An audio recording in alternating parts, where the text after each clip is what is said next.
Horror station BD চ্যানেলে সকল গল্প শুনতে সাবস্ক্রাইব করুন আমাদের ইউটিউব চ্যানেল। শুনতে থাকুন হরর অডিও গল্প। আজকের বিশেষ গল্প, পেত্নীর শখ। মানুষের যেমন শখ থাকে, পেত্নীরও তেমন শখ। তাই পেত্নীর নিজের শখ মেটানোর জন্য কত বড় একটা ক্ষতি করলো, সেটা আজ আপনারা এই গল্পের মাধ্যমে জানতে পারবেন। নিজের স্বার্থের জন্য মানুষ যেমন ক্ষতি করে, পেত্নীও তার নিজের স্বার্থের জন্য বড় ধরনের একটা ক্ষতি করে। তাই আজ শুনতে থাকুন আমাদের বিশেষ গল্প, পেত্নীর শখ। গল্পটি প্রায় 50 থেকে 60 বছর আগের। তখনকার সামাজিক ব্যবস্থা এখনকার মতো এত উন্নত ছিল না। রাস্তাঘাট যোগাযোগ ব্যবস্থাও ভালো ছিল না। বাড়িতে বাড়িতে কারেন্ট, ইলেকট্রিক তাও ছিল না। এখনো এমন কিছু গ্রাম আছে যেখানে কোনো পাকা রাস্তাও নেই। যোগাযোগ ব্যবস্থা একেবারেই ভালো। নিজের সাইকেল, বাইসাইকেল ছাড়া রাস্তাঘাটে চলা যায় না, অথবা অনেক বেশি ভাড়া দিয়ে অটো, টোটো রিজার্ভ করে যেতে হয়। এই গল্পটা উত্তর 24 পরগনার গাইঘাটার দিকের কাহিনী। একটি অত্যন্ত গ্রাম্য এলাকার গল্প। আমার তখনও জন্ম হয়নি, তাই গল্পটা কতটা সত্য হবে জানি না, কিন্তু আমার দিদিমার মুখে এই গল্পটি শুনেছিলাম। তাদের সময়কার সকলেই এই গল্পকে সত্যি বলেই মনে করতেন। কমলের জন্য অনেকদিন ধরেই মেয়ে দেখা চলছিল। কমলকে বিয়ে দেওয়ার জন্য তার মা ও তার দুই দিদি অনেক মেয়েই দেখেছে। কমলের বাবা নেই, বছর 6 হলো মারা গেছে। দুই দিদি আছে, তাদেরও বিয়ে হয়ে গেছে। দিদিরা তাদের স্বামী পুত্র নিয়ে ভরাট সংসার আছে।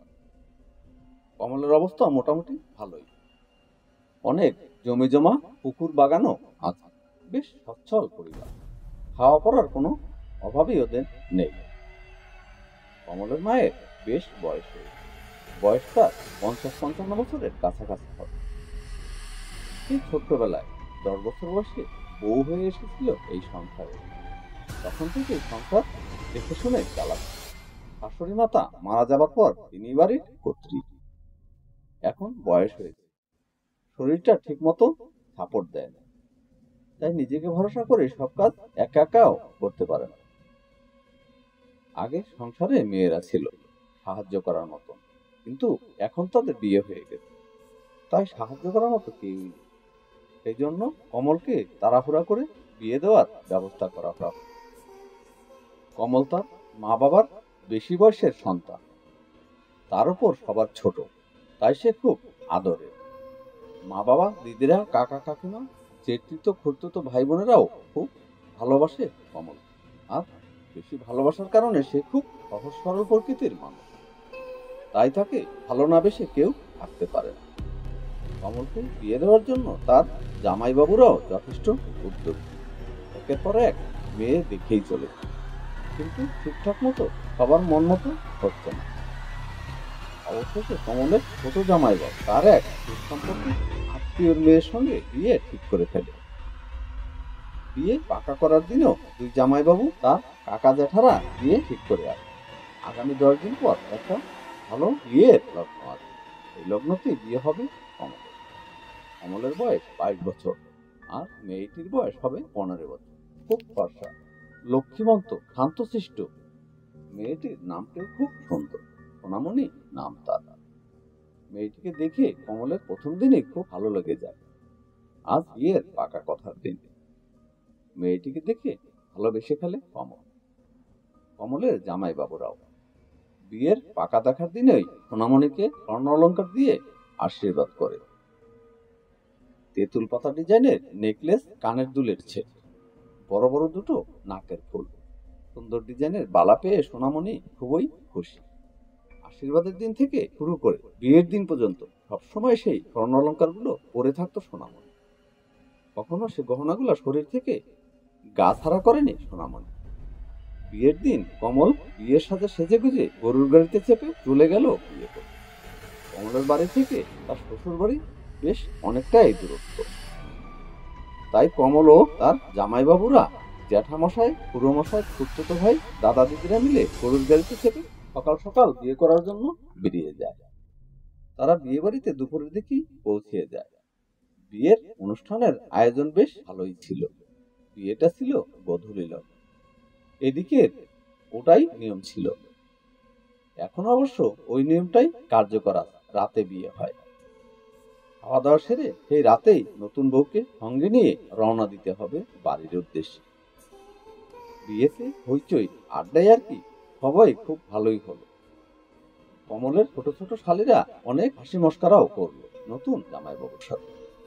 জুতো লুকিয়ে রেখে টাকাও আদায় করে ছাড়লো দুলাভাইয়ের কাছ থেকে। খাওয়া দাওয়ারও বেশ ভালো আয়োজন হয়েছিল। 3 রকমের ডাল ছিল, 4 রকমের মাছও ছিল, খাসির মাংস তো আছে, আরো অনেক ভালো ভালো সুস্বাদু তরকারিও তার সাথে ছিল। বাড়িতে ময়রা বসিয়ে বানানো হয়েছিল নানা রকমের মিষ্টি মিঠাই। কমলের শ্বশুরমশাইয়ের অবস্থাও বেশ ভালোই, তবে আগের মতো এখন আর নেই। এখন তাদের অবস্থা পড়তের দিকে। এখন ছিটে ফোটা যা একটু আছে তাই দিয়েই বেশ চলে যাবে। কমলের সদ্য বিবাহিত বউ তার বাবার খুব আদরের মেয়ে। পরপর 5 ছেলের পরে একটি মাত্র মেয়ে। বিয়ের সব অনুষ্ঠান, বিচার আচার, নিয়ম কানুন সবকিছু মিটে গেল সন্ধ্যার দিকে। কমল তার নতুন বউকে নিয়ে বাড়ির দিকে পা বাড়ায়। তখনও আজকের দিনের মতো এত ভালো যোগাযোগ ব্যবস্থা এবং গাড়ি ঘোড়া ছিল না, তাই গরুর গাড়ি করেই বিয়ে করতে গিয়েছিল। বউ নিয়ে গরুর গাড়িতে করে বাড়ি ফিরতে প্রায় 5 ঘন্টা সময় লেগে যাবে। একটা গরুর গাড়িতে কমল আর বউ সোনামণি ও তার ছোট 2 খুড়তুতো শালী নিয়ে উঠেছে। ঘোমটার আড়ালে লাজুক লাজুক হাসি মুখে বসে আছে সোনামণি। গরুর গাড়ি চালক একটা হারিকেন জ্বালিয়ে দিল গাড়ির ভিতরে। সেই নরম আলোয় সোনামণিকে দেখতে স্বর্গের কোনো অপ্সরার মতো মনে হচ্ছিল। সোনামণি মাঝে মাঝে মাথার ঘোমটাটি ঠিক করে নিচ্ছিল। আগে তো সোনামণি কোনোদিন ঘোমটা দেয়নি, তাই একটু সমস্যা হচ্ছিল। তাই শাড়ি পরে ঘোমটা দিয়ে রাখতে অসুবিধা হচ্ছিল। কমল বলল, এখানে তো বড় কোনো গুরুজন ব্যক্তি নেই, তাই তোমার ঘোমটাটা এখন দেওয়ার দরকার নেই। তখন সোনামণি মিষ্টি মধুর প্রেমময় সুরে বলে উঠল, না না ঠিক আছে, মা আমাকে বলে দিয়েছে আপনাকে দেখেও ঘোমটাটা আমার দিতে হবে। আপনি তো আমার স্বামী, আপনিও আমার গুরুজন। সোনামণির মুখে স্বামী কথাটা শুনে কমলের খুব ভালোই লাগলো। এক অনাবিল আনন্দ শিহরণ খেলে গেল সর্বশরীর। কমল মনে মনে ঈশ্বরকে ধন্যবাদ জানাচ্ছিল, এত সুন্দর একটা মেয়েকে তার বউ করে পাঠিয়েছে আমার জন্য। গাড়িতে ওঠার সময় সোনামণির মা টিফিন কোটায় করে মিষ্টি সন্দেশ পাঠিয়ে দিয়েছিল। সোনামণি সেখান থেকে মিষ্টি বের করে বাটিতে ঢেলে কমলকে খেতে দিল। কমল তা থেকে মিষ্টি হাতে নিয়ে প্রথমে তার 2 শালীকেই খাওয়াল। তারপর সোনামণিকে খাওয়াতে গেলে সে খুব লজ্জা পেল। কমলের কাছে জেদ টিকাতে পারলো না সোনামণি, তার কাছে হার স্বীকার করে মিষ্টি খেয়ে নিল সোনামণি। সোনামণিও একটা মিষ্টি কমলের মুখে তুলে দিল। কমল শ্বশুর বাড়ি থেকে বেরোনোর 3 ঘন্টা পরে একটা জঙ্গল ও ডালদিঘি নামে একটি জায়গায় এসে পৌঁছাল। সেখানে আসতেই সোনামণি তার ছোট বোনদের কানে কানে যেন ফিসফিস করে কিছু একটা বলল। তারপর কমলের কাছে ছোট শালীরা জানালো, জামাইবাবু দিদি গাড়িটা থামাতে বলল, জামাইবাবু দিদি গাড়িটা থামাতে বলল, সম্ভবত বাইরে যাবে। কমল বুঝতে পারলো রমা কেন গরুর গাড়ি দাঁড়াতে বলল। অনেকক্ষণ আগে খেয়ে দিয়ে বসে আছে তো, তাই হয়তো প্রসাব পেয়েছে। কমলের গাড়িতে তার বউ ও 2 ছোট শালী বসে আছে, বাকিরা সবাই অন্য গাড়িতে আছে। গরুর গাড়ি দাঁড়াতেই সোনামণি নেমে পড়ল। তারপর হট হট করে রাস্তাটা পার হয়ে পাশের একটি কানা পুকুর পাড়ে চলে যায়। কমল অন্য গাড়িগুলোকে চলে যেতে বলল। তারপর সোনামণির জন্য অপেক্ষা করে রাস্তার মাঝখানে দাঁড়িয়ে রইল কমলকান্ত। কিন্তু দেখতে দেখতে বেশ অনেক সময় পার হয়ে গেল, তাও সোনামণি আসলো না দেখে কমল তখন সোনামণির বোনদের বলল, তোমাদের দিদি তো আসলো না এখনো, যাও গিয়ে দেখে আসো, দেরি করছে কেন? কমলের শালীরা বলল, ঠিক আছে জামাইবাবু, যাচ্ছি, আপনি এখানে থাকুন। আমরা এগিয়ে গিয়ে দেখে আসি কি হলো দিদি, আসতে দেরি হচ্ছে কেন? দুই শালি গরুর গাড়ি থেকে নেমে একটু এগিয়ে যেতেই দেখলো তাদের দিদি সোনামণি তাদের দিকেই এগিয়ে আসছে। তারা দিদিকে বলল, দিদি তুমি এত দেরি করলে কেন? সোনামণি শীতল চোখে তাদের দিকে তাকিয়ে দেখ, তারপর আস্তে আস্তে গরুর গাড়িতে গিয়ে উঠে পড়ল। দুই বোন একে অপরের দিকে মুখ ঘুরিয়ে মুখ চাওয়াচাই করলো, ব্যাপারটা কি? তাদের দিদি কেন কোনো কথা না বলে গাড়িতে বসে পড়ল, এমন ভাবে হনহন করে চলে গেল তা বোঝা গেল। তারপর গরুর গাড়িতে গিয়ে উঠে বসলো। তারপরে ওরা সবাই গরুর গাড়িতে গিয়ে উঠে পড়ল। সোনামণির দুই বোনও গরুর গাড়িতে গিয়ে উঠে পড়ল। গরুর গাড়িটা আবার ধীরে ধীরে চলতে শুরু করল।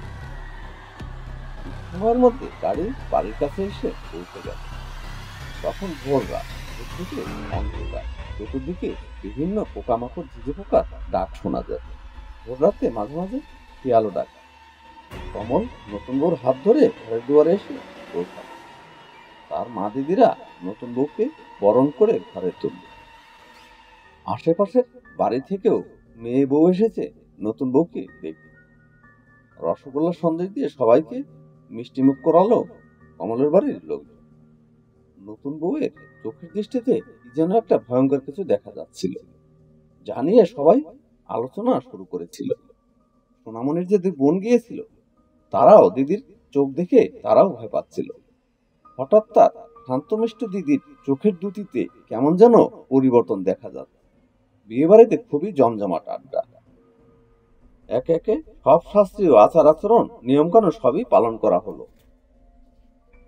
সবকিছুর মধ্যে খুব ভয়ঙ্কর কিছু দেখা যাচ্ছিল। বেশিরভাগ আচারে কিছু বাধাও পড়েছিল, যেমন দুধের উপরে আলতার থালাটা উল্টে গিয়ে দুধের রং আলকাতরার মতো কালো হয়ে গিয়েছে। দুধ জাল দেবার সময় দুধ কেটে গিয়ে কালো ছানার মতো হয়ে গিয়েছিল। বউ ভাতের হাতের থালায় কাকরে পরিপূর্ণ হয়ে গিয়েছিল। বউ ভাতের দিন সোনামণির বাবার বাড়ি থেকে অনেক আত্মীয় স্বজনরাও এসেছিল কমলের বাড়ি। কমলদেরও অনেক আত্মীয় স্বজন পাড়াপড়শিরা এসেছিল নিমন্ত্রণ খেতে। সবাই বেশ আনন্দ উপভোগ করেই সময়টা পার করছিল। সোনামণি ও কমলের বিয়েতে সোনামণির দুই বোন তাদের বাড়ির লোকজনের সঙ্গে রওনা দিয়ে চলে গেল। কিন্তু সবার মনে মনে কিছু একটা খটকা লেগে গেল। ফুলসজ্জার খাটটিও খুব ভালো করে সাজানো হয়েছে। ঘরের মধ্যে আসছে শুধু কমল আর সোনামণি। এমন সময় ঘরের দরজায় খটখট করে টোকা পড়লো হাইট থেকে। কমল খুব বিরক্ত হলো, কারণ আজ ফুলসজ্জার রাত বলে কথা। এখন আবার কে তার দরজায় টোকা দিয়ে ডিস্টার্ব করছে এত রাত। কমল আতঙ্ক মনে দরজাটা খুলে দেখলো। তার ছোট দিদি হাসি হাসি মুখ করে দাঁড়িয়ে আছে দরজার সামনে। কমল জিজ্ঞাসা দৃষ্টিতে তাকিয়ে রইল তার দিদির মুখের দিকে। কমলের ছোট দিদি বলল, ভাই তোদের ঘরে এই সময় আমি আসতে চাই, কিন্তু মা জোর করে পাঠিয়ে দিল, তাই আমি বাধ্য হয়ে তোর কাছে আসলাম। দিদি হাত বাড়িয়ে একটা গ্লাস এগিয়ে দিয়ে বলল, এই নে ভাই, এক গ্লাস দুধ মা পাঠিয়ে দিয়ে। মা বলল, আজকের দিনে নাকি খেতে হয়, তাই তুই এটা খেয়ে নে। বিয়েতে যে নিয়ম রীতি পালন করা হয় এটা তারই একটা অংশ। কমল দিদির কাছ থেকে দুধের গ্লাসটা হাত বাড়িয়ে নিল। তার দিদি শুভরাত্রি বলে চলে গেল। কমল দরজাটা বন্ধ করে দেয়। সোনামণি এক দৃষ্টিতে তার দিকে তাকিয়ে আছে। হঠাৎ কমল চমকে উঠল বিকট শব্দে, চিৎকার করে উঠল। দুধের গ্লাসের দুধটা যখন তার দিদি তার হাতে দিয়ে গেছিল তখনও দুধের রংটা সাদা ছিল, এখন হঠাৎ করে দুধের রংটা নীল হয়ে গেল কিভাবে? এটা কি করে সম্ভব? এটা কি করে হতে পারে যে দুধের গ্লাসটা এত সময় গরম ছিল কিন্তু হঠাৎ করে ঠান্ডা বরফ হয়ে গেল কেন?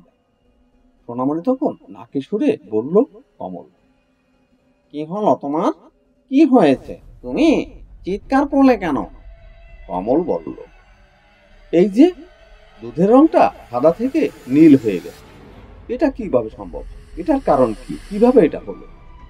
আমি কিছু বুঝতে পারছি না সোনামণি। তখন সোনামণি বলল, ওই দেখি তো দুধের গ্লাসটা আমার কাছে দিন।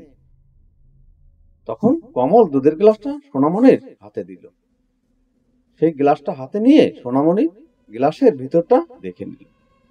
তারপর হাসি মুখ করে তার হাতটা অস্বাভাবিকভাবে লম্বা করে আবার এক গ্লাস দুধ নিয়ে এসে কমলের হাতে ধরিয়ে দিল সোনামণি। ওই সময় কমল ভয়তে হকচকিয়ে গেল। সে যা দেখেছে তা কি সত্যি না সে স্বপ্ন দেখে? কমল মনে মনে কল্পনা করছে, এটা কিভাবে সম্ভব? এ কাজ কি কোনো মানুষের দ্বারাই হতে পারে? এত লম্বা হাত মানুষের হতে পারে? এই হাতটা কিভাবে এত লম্বা করে দুধের গ্লাস আনতে পারে? ভয়েতে কমলের গা হাত পা থরথর করে কাঁপতে লাগে। কমলের শরীর ভয়েতে হিম শীতল হয়ে গেছে। কথা বলার শক্তি হারিয়ে ফেলে কমল। তখন সোনামণি বলল, কি হলো, তুমি কি ভয় পেয়ে গেলে নাকি? ভাবছো আমার হাত এত লম্বা কি করে হলো? আমি যে মানুষ নয় কো। কি হলো, কি হলো, ভয় পেয়ে গেলে নাকি তুমি? তুমি কি ভাবছো আমার হাত এত লম্বা হলো কি করে? আমি যে মানুষ নয় কো। আমি তো অশরীরী পেতনি। অনেক বছর আগে আমি মারা গিয়েছি। কমল অনেক কষ্ট করে কাঁপা কাঁপা গলায় বলল, তুমি কে? আমার তাহলে কার সঙ্গে বিয়ে হয়েছে? আমি তো পেতনি, পেতনি গো, পেতনি। আমি বিচার। কোনো একদিন আমি মানুষ ছিলাম, খুব গরিব ঘরের মেয়ে ছিলাম। আমি দেখতে খুব একটা ভালো ছিলাম না, যে কারণে আমার বিয়েও হয়নি। পাড়ার লোকজনের তামাশা টিটকারি শুনতে শুনতে আমি খুব অতিষ্ঠ হয়ে পড়ে যাই। আমি মনের দিক থেকে খুব ভেঙে পড়ি। আমার নিজের প্রতি নিজের খুব ঘৃণা হয়। তখন আমি আত্মহত্যার পথ বেছে নেই। আমি লজ্জা ঘৃণায় পুকুরের জলে ডুবে মরি। এই থেকে আমি পেতনি হয়ে আলপাড়ের পুকুরে থাকি। তখন অমন বলল, তোমার সঙ্গে আমার কি বিয়ে হয়েছে? সোনামণি বলল, না না, আমার সঙ্গে তোমার বিয়ে হয়নি। তোমার বোর সঙ্গে তোমার বিয়ে হয়েছে। আমি সব কাহিনী তোমাকে বলে বলছি, তুমি শোনো।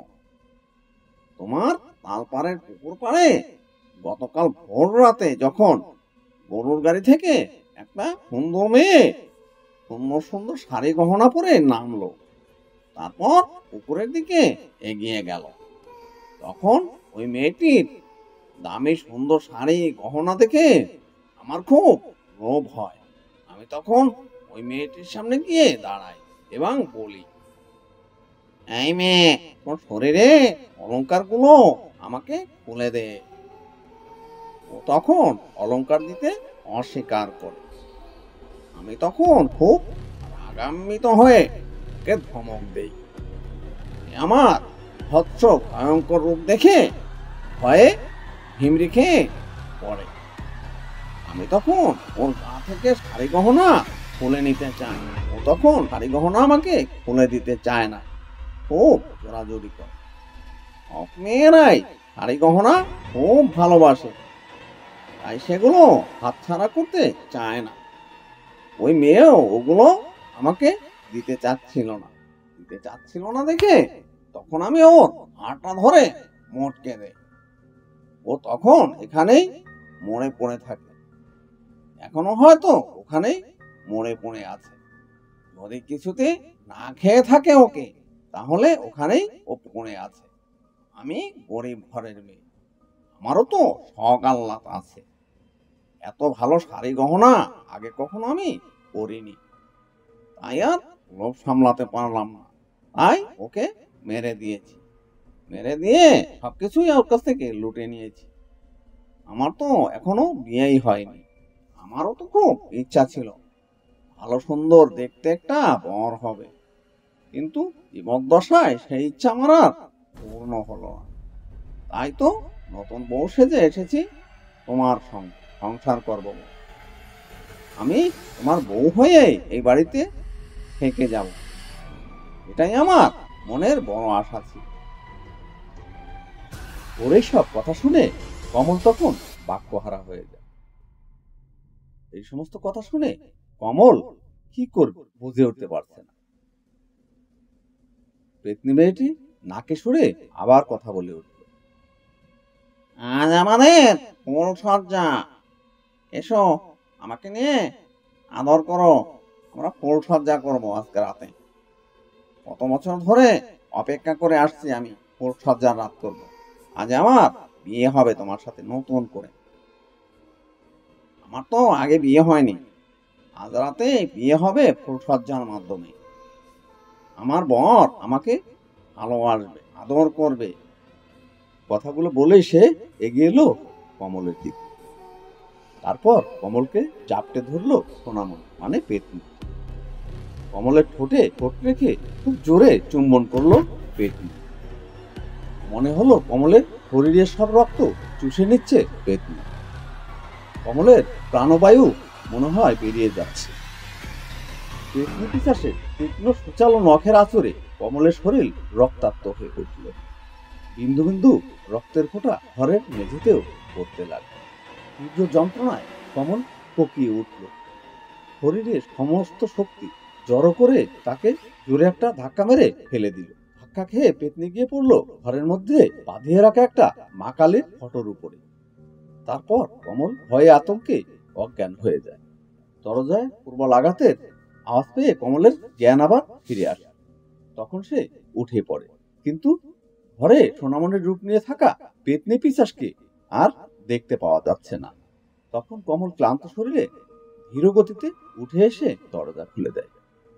বাড়ির সবাই জিজ্ঞাসা করে, এত বেলা হয়ে গেল তোরা দরজা খুলছিলেন, তাই জোরে জোরে দরজা ধাক্কা দিচ্ছিলাম, তোমাদের কিছু হয়ে গেল কিনা সেই জন্য। কমলের বোন বলল। তখন কমল বলল, না না, সব ঠিকঠাক আছে। কমলের বোন বলল, ভাই সবকিছু ঠিকঠাক আছে তো? তখন কমল আর নিজেকে স্থির রাখতে পারল। তার মনোবল একেবারেই ভেঙে পড়েছে। সে ঠিকভাবে দাঁড়াতেও পারছে না। কমলের বড় দিদি বলল, তোর কি হয়েছে ভাই? তুই এমন করছিস কেন? তোর সর্বশরীরে এত আঁচড়ের দাগ কিসের? রক্ত জমাট বেঁধে শুকিয়ে শক্ত হয়ে গেছে। কমলা দাঁড়িয়ে থাকতে পারছিল না। তার শরীরে যে কোনো শক্তিই ছিল না। হঠাৎ সে ধপাস করে পড়ে যাচ্ছিল। তখন কমলের দিদিরা ওকে ধরে ফেলল যাতে মাটিতে পড়ে না যায়। কমলের ছোট দিদি বলল, কি রে ভাই, কি হয়েছে বলতো? আর নতুন বউ কোথায় গেছে? ঘরের বাইরে আসছে না কেন? তখন কমল বলল, দিদি আমাকে নিয়ে গিয়ে চেয়ারে বসিয়ে দাও, আমি আর দাঁড়িয়ে থাকতে পারছি না। আমি বসে বসে তোমাদের সব কথা বলছি। কমল চেয়ারে বসার পর বাড়ির সকলেই তার চারপাশে গোল হয়ে দাঁড়িয়ে গেল কি হয়েছে শোনার জন্য। কমল চেয়ারে বসে একটু ধাতস্থ হয়ে ক্ষীণকণ্ঠে বলতে শুরু করল, ওটা নতুন বউ না। সবাই অবাক বিস্ময়ে কমলের দিকে তাকিয়ে থেকে বলল, নতুন বউ না মানে কাকি কমল? নতুন বউ কোথায় গেল? ঘরের বাইরে তো সে আসেনি। তাহলে গেল কোথায়? তখন কমল গলায় একটু জোর এনে বলে উঠল, ও নতুন বউ নয় কো, ও নতুন বউ নয়, ও প্রেতাত্মা, একটা পেতনি, ও একটা পিশাচ, মানুষ নয়। কথাগুলো বলেই কমল হাউমাউ করে কান্না করে উঠল। যদিও পুরুষ মানুষ সহজে কান্না করে না, তবুও কমল নিজেকে ধরে রাখতে পারল না। গতকাল রাতে তার সঙ্গে যা ঘটেছে তাতে করে কমলের আর কোনো সহ্য ক্ষমতা অবশিষ্ট নেই। তার সহ্য ক্ষমতা গত রাতেই শেষ হয়ে গেছে। তার স্বপ্ন ভালোবাসা সব শেষ হয়ে গেছে। কমল কিছুক্ষণ নিরিবিলি চুপচাপ হয়ে যায়। তারপর রাতের কথাগুলো মনে পড়ে। সেই কথাগুলো বাড়ির সবাইকে বলল। কমল ও তার জামাইবাবুরা তারপর রাতের যত কাহিনী ঘটেছিল সেই সব কথাগুলো সেই বাড়ির সবাই ও জামাইবাবুদের বলল। কমল ও তার জামাইবাবুরা তালপাড়ের পুকুরের দিকে এগিয়ে গেল। সেখানে গিয়ে সোনামণির দেহটা সেই পুকুর পাড়ের পাক কাদার মধ্যে পড়ে থাকতে দেখা গেল। কমল ক্লান্ত নির্বাক দৃষ্টিতে চেয়ে রইল সেই সোনামণির পাশে। এক সময় শুনছিলেন আমাদের বিশেষ গল্প পেত্নির শখ। পরবর্তী গল্প পেতে আমাদের চ্যানেলটি সাবস্ক্রাইব করে রাখবেন, বেল আইকনটি বাজিয়ে দিবেন, তাহলেই আমাদের নতুন গল্পগুলো আপনাদের মোবাইলে পৌঁছে যাবে।